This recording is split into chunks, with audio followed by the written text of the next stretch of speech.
those raising the Palestinian flag, where were you when ISIS was launched in the name of Islam and beheaded tens of thousands of Arabs in Libya, Syria, and Iraq? Why didn't you take it to the streets and raise their flags and condemn the terror and call for a ceasefire? Where were you when Arab dictators and terrorists killed hundreds of thousands of Arabs in Syria and Libya? Why didn't you take it to the streets then and raise the Syrian and Libyan flags and condemn the terror and call for a ceasefire? Where were you in the last decade when Saudi Arabia, backed by other Arab countries, killed and starved out more than 400,000 Yemenis, my country? I didn't see any of you take to the streets or raise the Yemeni flag or condemn the terror or call for a ceasefire. This calls for some self-reflection.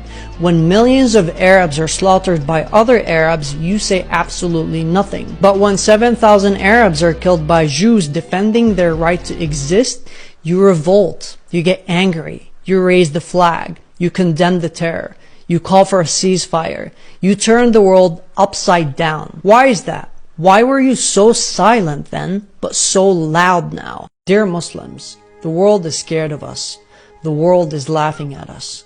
The world is worried about us. And there are legitimate reasons for their worry that we cannot just deny. It is time to flush the word Islamophobia down the toilet and start looking in the mirror and ask ourselves, how did we get here? How come the biggest and most dangerous thriving terrorist organization in the world are Muslim? How come terrorists successfully use Islam to mobilize more terrorists? What is the problem with our leaders, our books, our imams, and our religion? Why do we keep repeating these Stone Age traditions that have failed us and continue to fail us? The world has left us behind. The kuffar that our imams and books tell us to hate have traveled to the future, while we're still stuck in the Middle Ages, reading stories about Muhammad and his flying horse. You're watching this on your phone or your computer or tablet, created by these kuffars. The same kuffar that we hate so much have created most of the medicines that we use today. Medicine that our religion's crystal ball failed to bring about. The kuffar have moved forward and traveled into space. Meanwhile, we're stuck on earth in the Middle Ages, going to our poisonous mosques every Friday, reciting the same chapters and the same stories of Prophet Muhammad. Why haven't all of these books and teachings led us to science and technology and medicine? We're stuck debating which sect is correct, which interpretation is correct, who is the kafir and who is the real Muslim.